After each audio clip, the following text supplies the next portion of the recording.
In my last video, I showcased footage I took after going plane spotting with my Insta360 Luna Ultra. And while out recording, I found the 6x lossless zoom to be extremely useful, allowing me to get close-up shots of planes that simply wouldn't have been possible with a single lens camera like the Osmo Pocket 3 or 4. However, when I reviewed the footage on a larger screen, I immediately noticed something strange. Every so often, the plane would appear to suddenly jump forward. It only lasted for a fraction of a second, but it looked very obviously wrong. At first, I thought it might be gimbal stutter, a small physical jerk being exaggerated by the 6x zoom, or perhaps a frame rate mismatch between my footage and timeline. But after placing the footage on a native 59.94p timeline and stepping through it frame by frame, I found the real issue. At the moment of each stutter, the footage skips forward, then holds the new frame for an additional frame before continuing normally. In other words, somewhere in the camera's imaging pipeline, a frame is being lost and the resulting gap is concealed with a duplicate frame so that the final frame can maintain a constant frame rate of 59.94 fps. I was of course curious whether this was a known issue, but the only mention I could find of something similar was this Reddit post about a duplicate frame issue, even though it was difficult to tell from the video sample they provided whether this problem was the same as mine. In an edit to the post, the user said that switching from the SD card to the camera's internal storage had resolved the problem for them. This suggested we could be looking at a card write stall, where writing to the SD card has a hiccup, the camera's write buffer fills up, and the camera has no choice but to drop a frame. This definitely seemed like a plausible culprit, especially since I was both writing to an SD card and had the bitrate set to high instead of standard, meaning the camera had to write more data every second. So I returned to the airport on another day to test whether this was indeed the cause of the stutter, this time recording onto the internal storage with the bitrate set to standard instead of high. Well, as you can see, this didn't solve the issue. Once again, in panning shots, planes would occasionally exhibit an obvious stutter that, when inspected frame by frame, has the same jump and hold pattern as before.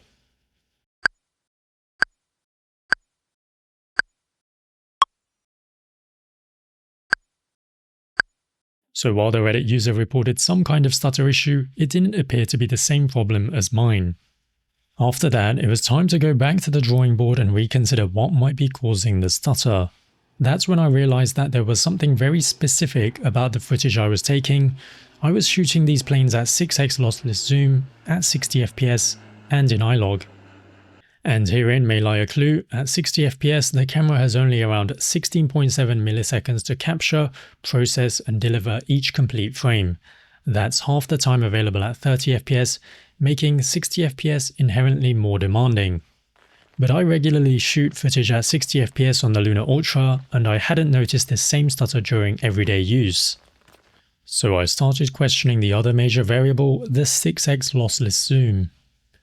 Because on the Luna Ultra, if you try to shoot at a frame rate higher than 60, like 100 or 120 frames per second, you can't use the 2x and 6x zooms at all, which does point to the sensor crop zoom being more resource intensive than shooting at 1x or 3x. Basically, with the sensor crop zoom, the camera works differently than at no zoom. Normally, the camera bins pixels from the larger than 4K sensor, averaging 4 pixels into one higher quality superpixel. But with the crop zoom, it doesn't oversample. It uses a smaller area of the sensor and uses each pixel as is towards the final 4K image. Since each of those pixels has a lower signal to noise ratio than a superpixel, the camera may be compensating by applying a heavier level of image processing, like sharpening and denoise, to clean the image up. And since that makes every frame a more expensive operation, there's a greater chance the camera misses that 16.7 millisecond window to deliver a frame before the next one is due.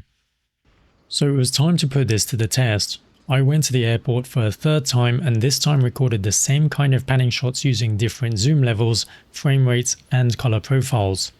Once again, at 60 fps, very obvious stutter was frequently observed at 6x zoom. And this was the case in both iLog and the standard color profile.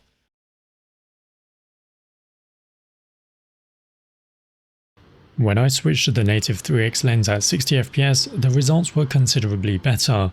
Out of 10 clips, most appeared completely smooth.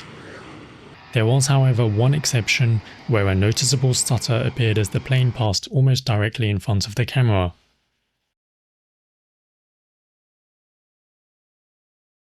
Going by my earlier logic, I thought stutter may be a big issue on the 2x zoom as well due to the lossless zoom, but this wasn't the case. I only found one clip with an obvious stutter, and just like the 3x zoom example, it too appeared when the plane was passing directly in front of me when its movement across the frame was fastest. So the issue wasn't completely exclusive to 6x, however it was clearly most frequent and easiest to reproduce at 6x. At 6x, I encountered stutters not only when the planes were closest to the camera, but also at other distances when the plane was moving slower across the frame. Whereas at 2x and 3x, I only encountered the problems when the plane was directly passing the camera, and even then there were only a couple of incidents. Now it's worth mentioning that stutter would also be harder to perceive at lower zooms since any jump would be smaller on screen, but in the sections I did spot check frame by frame, I didn't see any duplicate frames. Next, I tested 6x at 30fps. Because the camera now has twice as long to process each frame, I expected the problem to disappear entirely. And for the most part, the footage was indeed much smoother.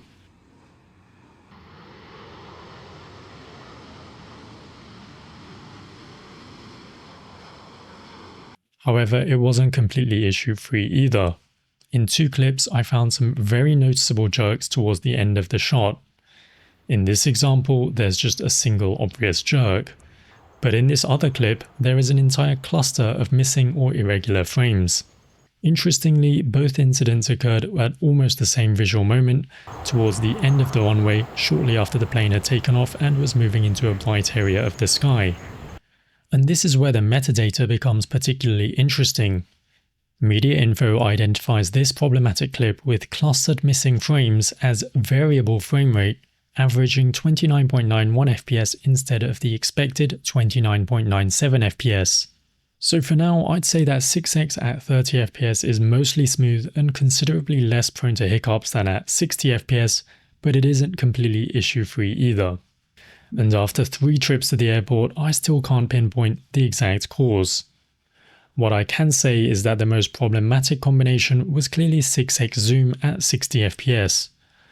And what surprised me most was how difficult it was to reproduce this issue away from the airport.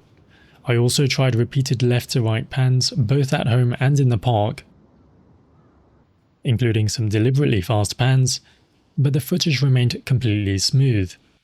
That suggests the issue isn't caused simply by the speed of the pan, so I naturally considered a thermal problem, but at the airport I encountered stutters from the very first recordings, which makes that explanation seem less likely.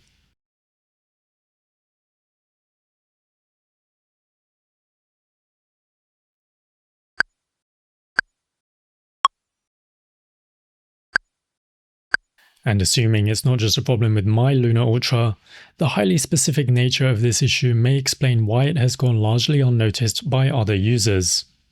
Plane spotting is a fairly unusual use case, and the problem seems to require a very particular combination of zoom, frame rate, and subject movement and scene conditions. But similar circumstances might arise when filming sports, motorbikes, cars, or other fast-moving subjects with a 6x zoom while panning. That's as far as I can realistically take the investigation myself, so I'll report the issue to Insta360 support and see what they say. And if they're able to identify the cause or fix it in a future firmware update, I'll make sure to leave an update in the description or cover it in a follow-up video.